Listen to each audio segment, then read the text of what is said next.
بسم الله الرحمن الرحیم. ګرانو کتونکو الب خان شیرپو ستاسو په خدمت کې حاضر دی. ګرانو کتونکو الب خان شیرپو ویلفیر فاونډیشن ته د پښتونخوا د لرې برې نه دغه بېوسه بېکسه بېڅوکه خلک راځي او موږ یې تاسو ته وړاندې کوو. تر دې وخته پورې الحمدلله زموږ چې کوم په ریکارډ باندې ویډیوګانې د 13,000 نه زیاتې ویډیوګانې موږ کړي دي.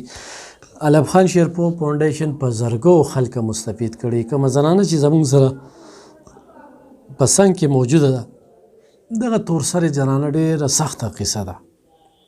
دا ډېره وړه وه چې خپل پلار په 40,000 روپۍ باندې خرڅه کړه، یو لیوني لی ورکړله. د نکاح نه مخکې هغه کور ته بوتله. کله چې هغه کور حالات دې ولیده نو دا دغه کور نه روتښتېدله. لار کې چا سره میلو شوله او هغوی کره 3 کاله ژوند تېر کړه. د هغه ځای نه چې کوم دی بیا ډېره وړه وه چې یو ښځه پې واوښتله او هغه ښځې یې رسالپور کې خرڅه کړله. رسالپور کې چې کال نیم تیر شو نو یو بچی تیو شو، ښه کور ته یې راوستل او د کور نه پس چې کم دی نو وی راځه تا یو ځای ته بوځم. خو دې ټیم کې هغې جوړ توړ کو. هلته کې چې کال تیر شو نو کال نه پس چې کم دی بچی وشو او بچی نه هغوی ورله بیا پیغورونه ورکړل چې ستا خو نه ورور شته نه د پلار شته هېڅوک دې نشته ستا او موږ نه څوک څه تپوس وکړي. د دې تنګول یې شروع کړل. هغوی بیا پرېښودله. بیا د بل چا سره میلو شولو. هغه ورته وایي چې یار یتیمخانې ته دې بوځم او یتیمخانې نه پس هغه بل چا ته واده کړه. هغه بل ځای کې سودا کړې وي. اوس دا 4-5 کاله شو چې دې خاوند وفات شوي دی. د دې وخت کې 4 بچي دي. د کرۍ په کور کې اوسېږي. ژوند یې ډېر د کړمو سره دی. په بچو یې نخرې سختې تېرېږي. خو دغه امداد مالي مرستې سره سره امداد د خپلو وروڼو سره خویندو سره پلار سره ملاوېدل غواړي. دا وایي چې زما د مور نه 2 خپې کټ شوي دي. نو ډېر عجیبه شانتې قصه ده. ډېرې قصې مورې دی. ډېر خلک رالل. د دې دا قصه دا پکې یو ډېره بل شانتې ده. څونه عمر کې وې چې ته د کور نه روتښتېدې؟ زه چې داسې وړه وم لکه پیده منه ایله داسې پېغلتوب ته ورسېدم او زه پلار مې زه ورکړم. نو اوس چې زه سوچ کوم نو زه وایم چې دا په څه غلط کار ما سره وشو.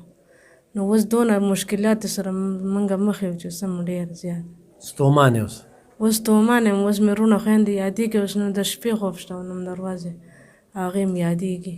او خرچې اخراجات نو خرچې خو وروڼه به رالې نور کله راکوله. نو اوس د هغې خپلې مسلې دي. زه هغې نه ګیله نه کوم. هغې خپلې مسلې دي. هر خاوند خپل مې 3,000 روپۍ راله راکوي. الله دې خو کړي. دا اوس چې کومو خلکو سره واده کړی و هغه خاوند یې هم ښه خیال ساته بیا او لیوریانو یې هم ښه خیال ساته. خو هغوی خپله غریبانان دي. نو لکه د دې 4 بچي دي. یو بچی په 3,000 روپۍ میاشت باندې کار کوي او هغه ستاسو ګټه وټه ده که نه؟ 3,000 روپۍ ولا کور ورکوي د میاشتې. نو په هغې باندې څه کېږي زمونږ لکه اوس د وړو بوجه کوم ځای ته ورسېده. داسې واړه خو م سرکاري سکول کې اچولي دي. 3 بچي مې سکولونه وي. دغه یو سکول نه وي خو ماشوم دی. تا ته څنګه پته لګي چې ستا د خاوند لیونی دی؟ لکه ما ته پته ولګي که نه ما په خپلو سترګو ولید. هغې زموږ نه پټ کړی و که نه. ما پلار ساده و لکه زما د پلار نه هغه پټ کړی و. نو بس بیا ما ته پته ولګي وایم دی خو رښتیا لیونی. زه ته یې خپلې یارې زه رالم. لکه زه پلار کره تلم خلکو سره میلو شوې. نو دا خو زه روان وم. بس بیا پیاده روان وم. بس هلته باجوړ ښار خو به تاسو لیدلی که نه. هغه ښار کې خانان دي. بس د هغې لکه د خانانو لور یې غټه کړې وه. نو بس هغې راته وي هغه ښځې راته وي راځه وي زما لور کره مې بوځم. چې هلته یې بوتلم نو هغه غټ خانان. بس هغې کره مې بیا 100 کاله تېر کړه. 2-3 کاله به مې تېر کړی. نو بس د هغې نه بیا دا بس بیا هغې پېښور بل کور یې پېښور کو. نو هلته پېښور ته رالو. پېښور ما او دا جینۍ بیا د هغې د کور رالو. که هغې به هم داسې سختي کوله چې موږ بیا پرېښودو نه باره او چې چېرته به تلو دونه سختې را باندې هلته هم تېرې شوي چې هلته به نه به چېرته تلو نو بس بیا به دوی به راسره تللی او چې چېرته به هغې تله نو بیا به راته خلک کېنولي وو چې دننه بیا راته ښځې کېنولې بار بیا راته سړي کېنولي وایي چې دوی چېرته لاړې نه شي. د هغې د کور ګاونډیانو کور ته راوړېدو. بس د هغې د کوره بیا داسې رالو. د هغې پلار کور کر رالو. رسالپور کې پلار کور دی. د پلار کور کې به څونه وخت تېر کړ؟ د پلار کور کې هم داسې کال 1.5 کال به مې تېر کړی د هغې پلار کور کې. بس هغې د ورور ملګری و د هغې ترور سره یې خبره وکړه. بس هغې بیا زه مردان ته راوستم. مردان کې بیا واده کړي؟ بیا مردان د مردان بشخالن دی، هغې کې زما خبره کړې بس چې زه څنګه لاړم منار صاحب تیار کړی و، زه خبره هم نه وه، زما د واده خبرې هلته شروع وې، بس بیا یې زه هغه هلک له ورکړم. هغه سره د یو کال تېر کړ، یوه بچی راته وشوه؟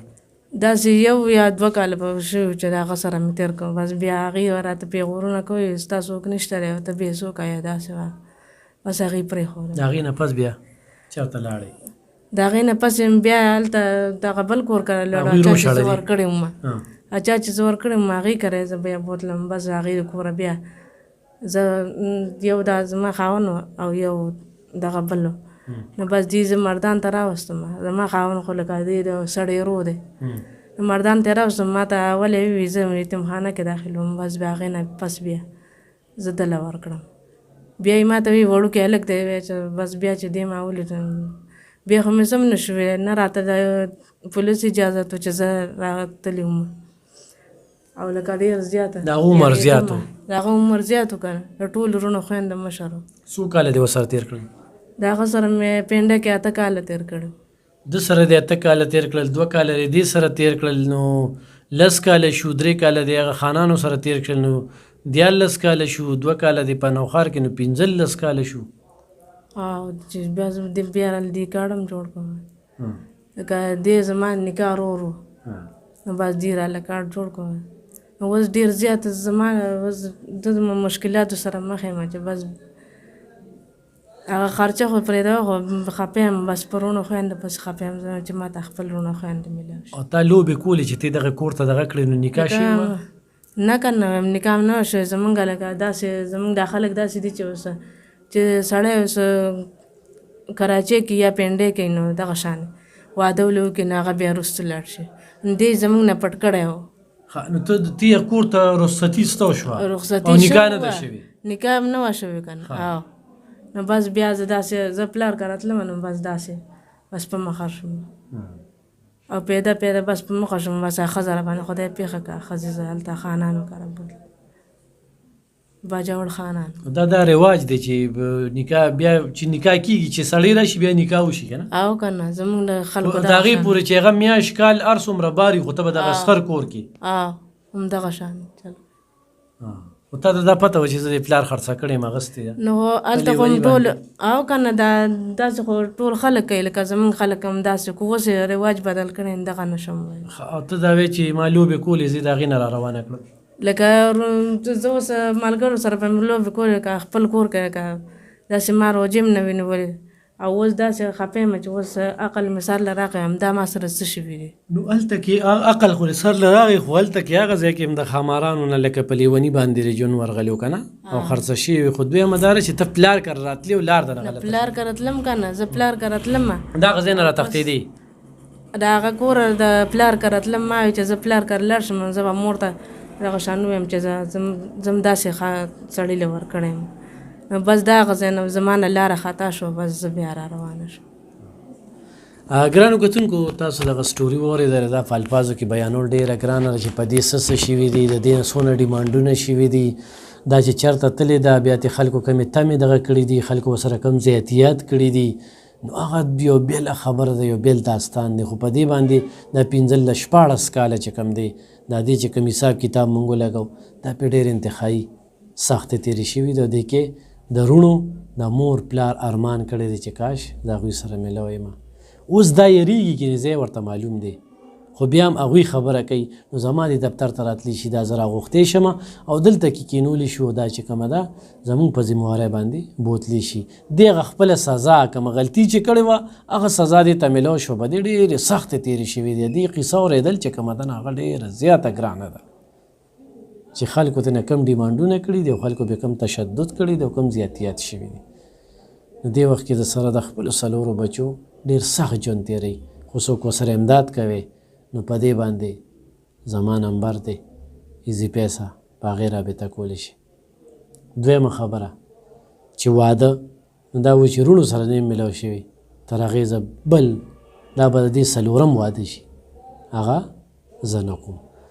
نو مدد هم ورسره وکړئ، خو دغه وروڼه خویندې دا پېژني، چونکې سته اوس پېژني دې وخت کې؟ ولې نه پېژنم؟ او که نه دا باجوړ ښار نه دی ښار نه چې دغه ښار نه چې بلانات کلی دی کلی دی هغې نه داس بره چې لاړ شي نو بس زمونږ کلی دی زه خپل کلی پیژنم خو صرف دغه دی چې زه یریږم زه د یرې الله دې کړي چې په دې ویډیو باندې هغوی بد ونه ګڼي یا نور خلک پې بد ونه ګڼي دا د خپلو وروڼو سره لیواله ده او په دې کولو مخ باندې ده نو ایله به پېژنګلو کېږي او ورسره د غریبي مو د دې دا سخت مو د غلطي په غلطو باندې ستوماني نو د پښتو معاشره ده موږ اکثره دې ځای کې غیرت ونیسو خو دې ځای کې غیرت نه دي نیول پکار ځکه چې هغه ځای کې غیرت ته کتل پکار دي چې لیوني لیولې ورکې او په لیوني ولې خرڅوې د دې د وینا مطابق بیا د دې باندې چې کومې سختې تېرې شوي نو دا مخې ته ودرول دي دا نور راته زندګي کول غواړي ځمکې هم شته پټي هم شته د کور خدا دا پکې در په درد او در په در په دیره چې د غلطۍ په وجه باندې او دې کې موږ د دې غلطي وګڼو خو د پلار مور غلطي وګڼو ولې چې دې نه خو لار غلطه شوې ده او مور دې په څه کې د خپې نه خلاص خپل پټي او زمونږ خپل ځمکې دي زمونږ خپل پټي دي نو بس زمونږ بل چاله په اجاره باندې ځمکه ورکړې زما لکه میرانه ماماګان دي نو هغې ته چا به مې ښیم نو بس د هغې کې زما مور پې ورغله زما مور نه خپې او ستا څو وروڼه خویندې دي زما هغه وخت کې 3 خویندې وې موږ لکه 4 خویندې وې خپلې او میرانه هم 3 خویندې هسې ستا اندازه تا ته څه پته لګي چې څو کاله وشو چې ته د کور نه وتې که جدا زما ته پته نه لګي اوس زما نه هیر دی زما دماغ مې کمزور شو اوس دا غمونه مې ډېر ولیدل نو بس په دغه ګرانو کتونکو ضرور ورسره مدد وکړئ دا ویډیو سره شیر کړئ خوشحاله اوسئ آباد اوسئ